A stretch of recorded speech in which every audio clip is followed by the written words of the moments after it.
Today at T-Mobile, I'm joined by a special co-anchor. What up, everybody? It's your boy, Big Snoop Deal Double G. Snoop, where can people go to find great deals? Head to T-Mobile.com and get 4 iPhone 16s with Apple Intelligence on us, plus 4 lines for $25. That's quite a deal, Snoop. And when you switch to T-Mobile, you can save versus the other big guys' comparable plans plus streaming. Respect. We up out of here. See how you can save on wireless and streaming versus the other big guys at T-Mobile.com/switch. Apple Intelligence requires iOS 18.1 or later. I was never really a runner. The way I see running is a gift, especially when you have stage 4 cancer. I'm Anne. I'm running the Boston Marathon, presented by Bank of America. I run for Dana-Farber Cancer Institute to give people like me a chance to thrive in life, even with cancer. Join Bank of America in helping Anne's cause. Give if you can at BofA.com/supportAnne. What would you like the power to do? References to charitable organizations is not an endorsement by Bank of America Corporation. Copyright 2025. Oh, wonder-working power in the precious... Incredible as they seem, are not the results of mass hysteria.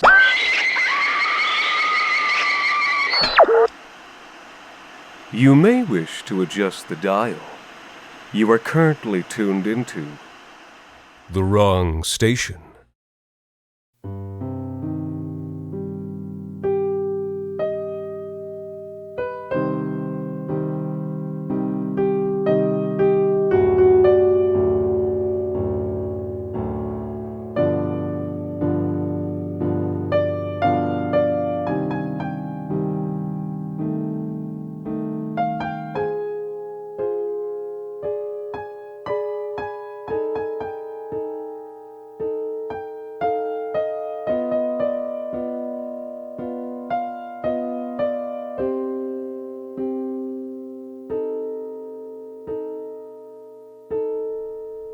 It was so humid that the dry trees swam on the other side of the glass.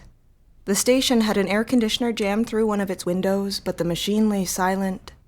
Somebody had drawn hearts in the brown dust that covered it, but that person was long gone, and the station was empty. I was the only one who had gotten off the bus. The ticket booth was closed for the weekend. The payphone was out of order. The heat had drained my phone battery. It was blinking on 4%. Because of my condition, I don't do well in the heat. A thin green ache was wriggling through my guts, and in the scratched window pane, the dark circles under my reflection's eyes were turning bruise-colored.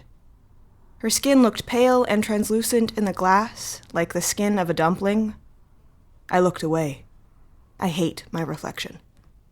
Beyond those pathetic, dark-circled eyes, 2 dead trees separated the station from an endless, shimmering steppe of vacant parking lots. Bits of silica winked from the tarmac in the 40-degree heat. I wanted to go home. "We have to get you out of the city," James had said to me. We had been dating for several months, but he lived north of Aurora, coming down Highway 404 3 days a week for work in his shiny, air-conditioned SUV. He hated the city. He said it was noisy and crowded and impossible to drive. "I like it here," I'd murmured. He didn't see it like I saw it. He only saw the traffic coming in and out, but I lived in a neighborhood of red brick duplexes and courtyard apartments. They all had front gardens filled with lush green shrubs whose names I didn't know, but when you walked past them in the morning, it was cool and it smelled nice. And it felt cozy and safe, and I knew all the old ladies, and I could pop down to the fruit market for groceries, and my doctor was only 20 minutes away by subway. "Maybe just give it a chance," I'd said. But he'd laughed and shook his head. "No," he said, "it's so much better out in the suburbs. Don't you want your own house? A car? A white picket fence?" I didn't, but I said, "I guess so." All I really wanted was James, because James wanted me. Maybe you don't understand, but when I was diagnosed, I thought my life was over. Even before I got sick, I would spend hours staring in the mirror every week, hating my thighs and chest and face and hearing my mom's voice in my head. "You should exercise more." You should do something with your hair. If you got different glasses, maybe your cheeks wouldn't look so chubby, your nose wouldn't look so flat, your ears wouldn't look so big, and on and on and on. I didn't date much. When I was diagnosed, I hadn't been out with someone in 3 years. And then, when the doctor told us about my condition, I saw the resignation come over my mother's face. That's it, she was thinking. Nobody will ever want you now. And I thought the same thing. But then, like magic, James showed up in my life, in his crisp white shirt and his soft blue suit jacket and his nice brown hair parted to the side. And he was so nice and charming and confident, and he had a job and a car, and when I told my mom about him, she said she didn't believe me, but I could see from her face that she was sick with envy. Dad had never been anything like James. And a few months later, I was standing in the Lilyfield bus stop with my travel bag, waiting for him to pick me up. And waiting. Outside, the cicadas groaned up and down in weary arpeggios so loud that I thought they'd crack the glass. My head was pounding. I'd forgotten to get my prescription refilled back in the city, but James had told me there was a pharmacy in Lilyfield where I could go. Without my medication, though, the heat was thinning me out, pulling the strength out of me in cold patches of sweat. The woman sitting next to me on the bus had noticed and, reaching into her blue blazer, had produced some crisp white pills. Tylenol, she'd said. But after I'd swallowed one of the pills, she winked at me and said, the good stuff. Now I could feel the codeine kicking in, but all it did was flatten out the pain into something long and dull, making the rest of me feel all woozy. I typed out a text to James saying that I was at the station, but my phone was about to die. The screen went black just as I hit send. But how will I get places? I had asked him. He'd laughed. He had a laugh like warm waves on the shore. I'll drive you, he said.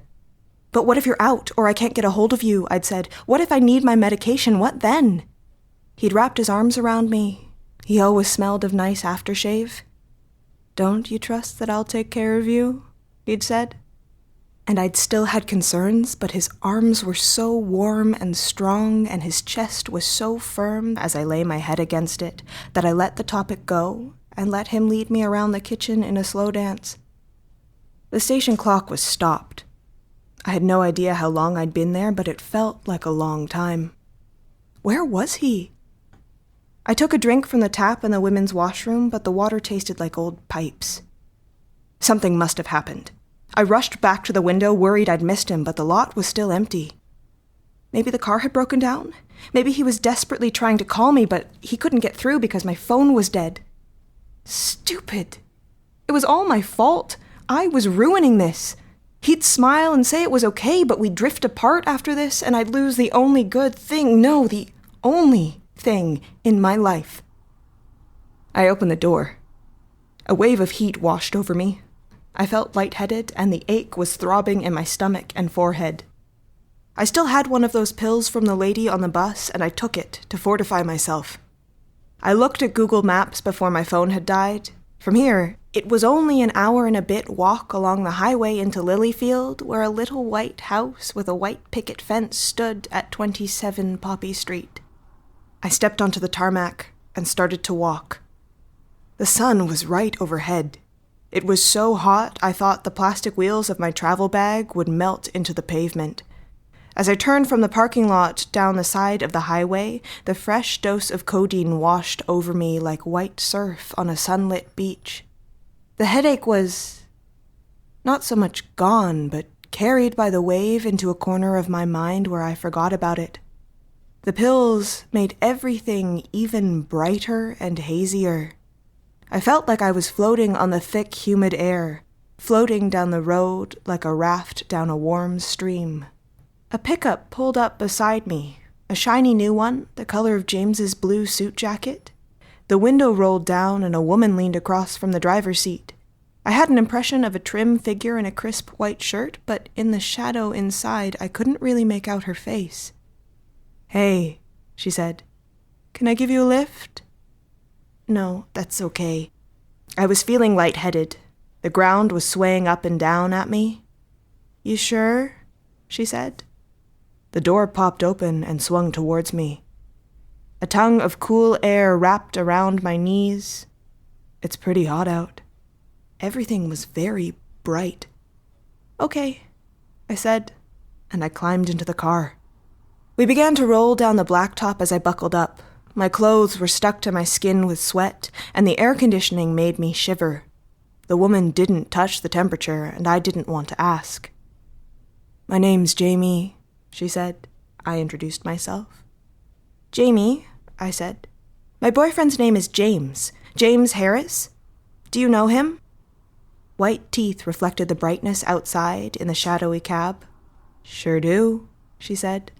She asked me where I was from, and I murmured that I was from the city, and when she asked me where my family was from, my mind was drifting, and I mumbled something about Macau originally a long time ago. It was a question I normally dodged, but I felt so sweet and heavy, like I was sinking down into sleep. "The islands of Cathay in the furthest east," she was saying. "Farther than Samarkand." "What?" I said. I sat up, blinking. The woman glanced at me. "What?" she said. "What did you just say?" I said. "I thought you said something strange." The woman laughed. She had a laugh like a warm stream running down rocks. "I think you dozed off a bit there," she said. "Poor thing. It looks like you've had quite the day. Do you have a headache? Do you need something? I've got Tylenol." She gestured. In the cup holder between the seats, there was an unlabeled prescription bottle filled with pills as white as her smile. "No, thanks," I said. "You sure? Just to take the edge off." "It's the good stuff." I shivered in the AC and shook my head. "Oh, poor thing," said Jamie. She turned up the AC. "You came in from the city?" I nodded, rubbing my eyes. Out the window, we were driving past some bluish soy fields with a crisp white dairy factory in the background. "I don't know how you can stand it there," she said, flashing her smile. "All those people, it's so much nicer out here. You can drive around wherever you like, and you don't get any of the problems or homelessness, and all the houses are so..." Her voice was deep and soothing, and it buzzed in my ears as I drifted in and out of consciousness. "To curl and dream beneath the liquid light, and drink the milkweed sap that flows so slow and white, and ever on that island dream by day and night, and taste the lotus fruit that brings such sweet and slow delight." "It sounds nice," I murmured. Those white teeth flashed in the shadow. "You seem tired," she'd said. "Are you sure you don't want to take something?" "You should take something."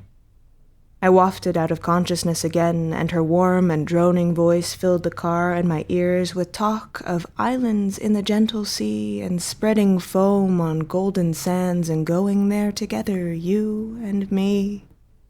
My eyes snapped open. "Stop the car," I said. I flung the door open as she slammed the brakes, and I was out of the cabin before it had fully stopped. Doubled over by the side of the road, I threw up and wiped my mouth, swaying side to side. "I'm sorry," I said, as she appeared beside me. I threw up again, and her warm hand gently rubbed my back between my shoulders as she spoke soothingly to me, saying words that slipped through my mind as fast as my ears could catch them. I wiped my mouth again. "Thank you," I said. "I'm sorry." I looked up at her, but she was silhouetted against the white, white sun, and I couldn't make out her face. "Of course," she said, guiding me back into the car with warm, gentle hands. "Nothing to be ashamed of. You're just worn out by all that city life. But you're here now, out here to stay, and it's all going to be..." I was already drifting again, and Jamie's voice echoed deep in my mind, telling me to relax, relax, and drift in the currents of myrrh and of styrax, drift in recumbent smoke, and drink in the sound of the sandalwood oar-stroke as we float along the spreading creamy beach of the incense isles that you have almost reached. I still felt as though I was moving forward on some invisible raft, but I found that the car had stopped and that the pill bottle had spilled in my lap, and Jamie was trying to slip one of the pills past my lips.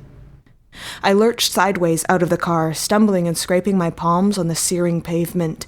I had a glimpse of white teeth and caught a soothing snatch of verse as I staggered through the cloud of cool air and down the ditch beside the road. I fell through the dry, catching branches of the narrow wood across the ditch. It was still so hot. I tried to clear my head, but everything was still so bright, and the sound in my ears was still so hazy, and my head was still filled with strange words.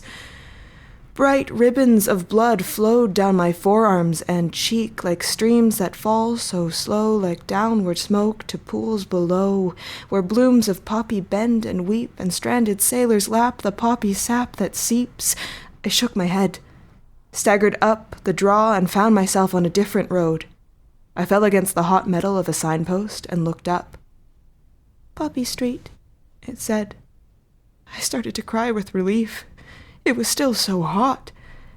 The houses closest to me were numbers 495 and 493. I began to tremble my way down the street. I realized I didn't have my overnight bag anymore. It must still be in that woman's car. I listened for the engine of an SUV, wondering if she might be following, but heard nothing. What had been her name?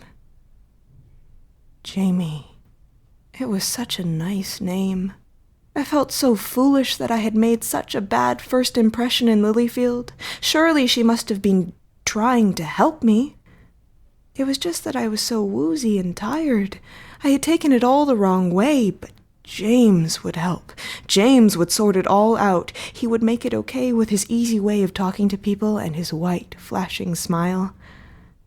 Poppy Street was so lovely, with all the crisp white houses flashing like a smile, and all the nice white picket fences like rolls of clean white pills.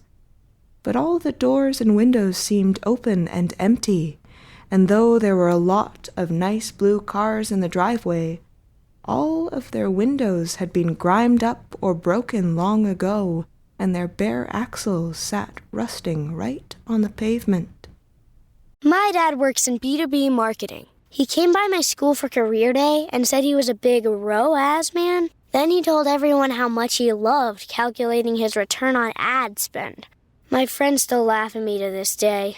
Not everyone gets B2B, but with LinkedIn, you'll be able to reach people who do. Get a $100 credit on your next ad campaign. Go to linkedin.com/results to claim your credit. That's linkedin.com/results. Terms and conditions apply. LinkedIn, the place to be. To be.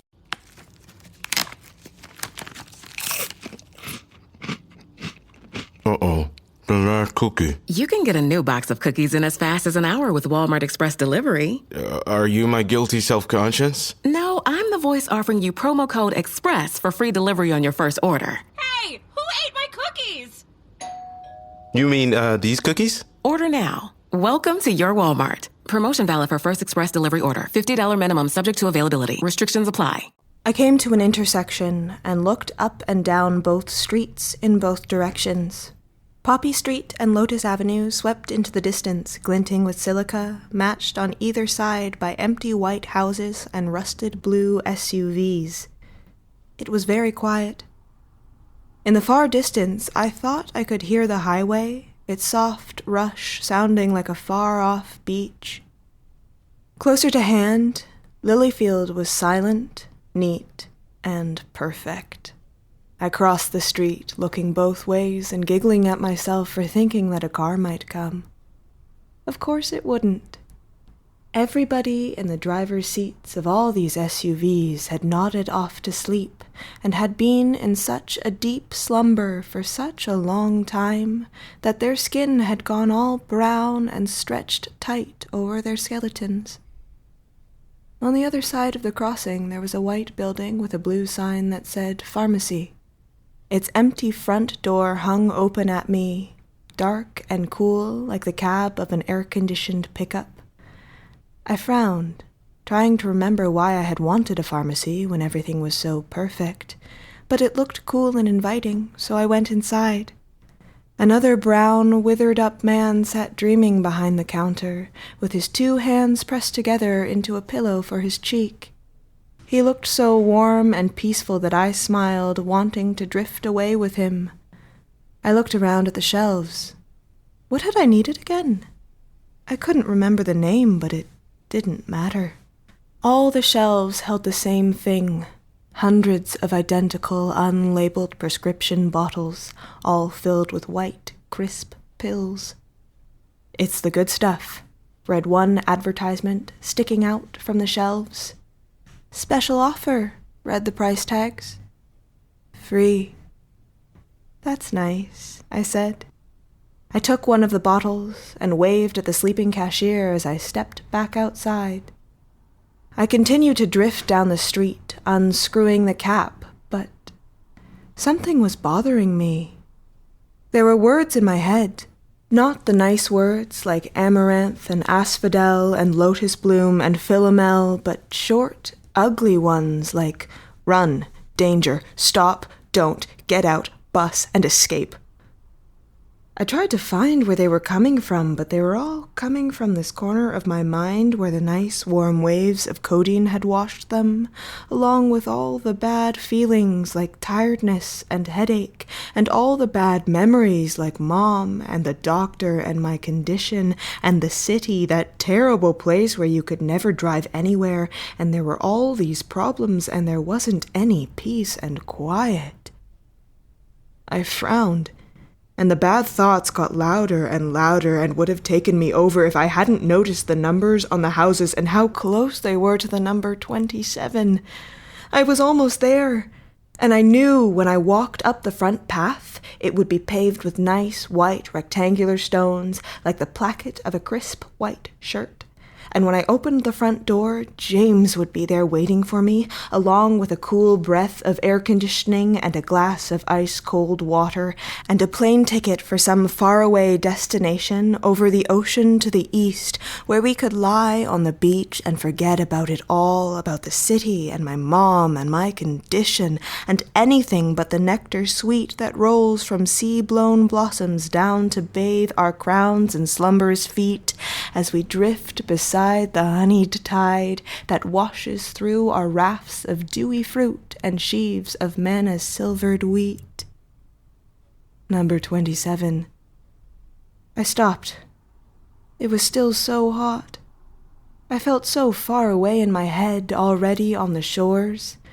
The broken gate of a white picket fence hung open. The path was bricked with white, but some of the slabs had been pried or cracked by time and tough grass. A blue SUV sat abandoned in the cool, cavernous door of the garage. The front door of the house hung open, dark and cool. "James?" I called. "James?"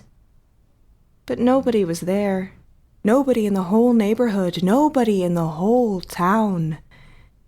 Every house was empty, calm and cool. I could see what James had meant.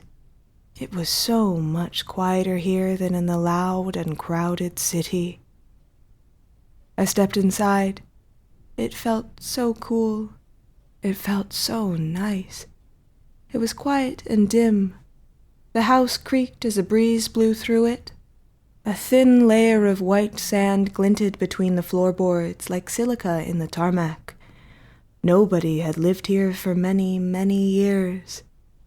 I brushed my fingers along the walls, and it felt so familiar, so right.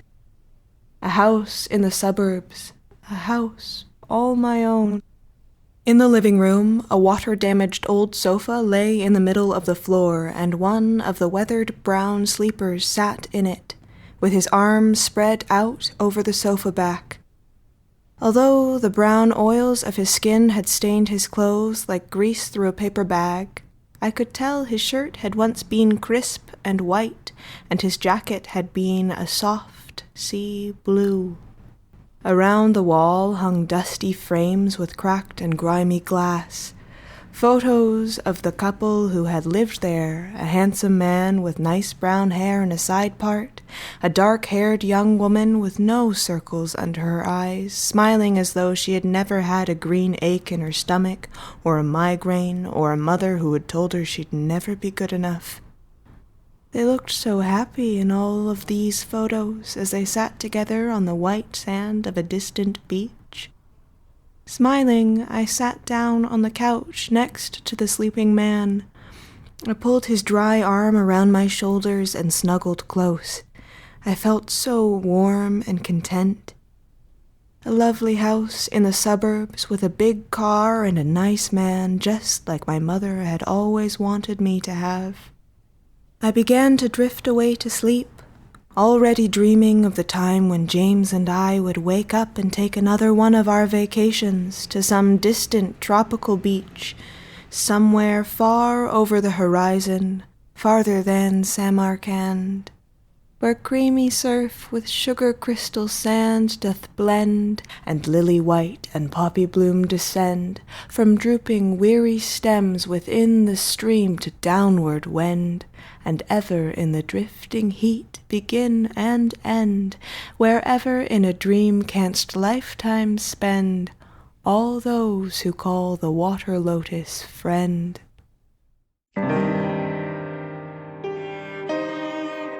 The Wrong Station is made possible by the generous support of our listeners on Patreon. Consider visiting today at patreon.com/The Wrong Station. This week's episode, Farther Than Samarkand, was written by Alexander Saxton and performed by Liz Durr. The Wrong Station is co-produced by Alexander Saxton, Anthony Botello, and Jacob Duarte Spiel, with music composed and performed on the piano by Ilan Citrin and arranged for the viola and performed by Ilana Schmid. You can subscribe to The Wrong Station on iTunes, Google Play Music, Spotify, and any other of your favorite podcast services. You can follow The Wrong Station on Facebook, Twitter, and email us at thewrongstation@gmail.com. You can also follow The Wrong Station creative team on Twitter at AEW Saxton, AJV Botello, and Jacob BRDS. Tune in next Sunday for our latest episode, A Long Slice of Ham. Until next time, thank you for listening.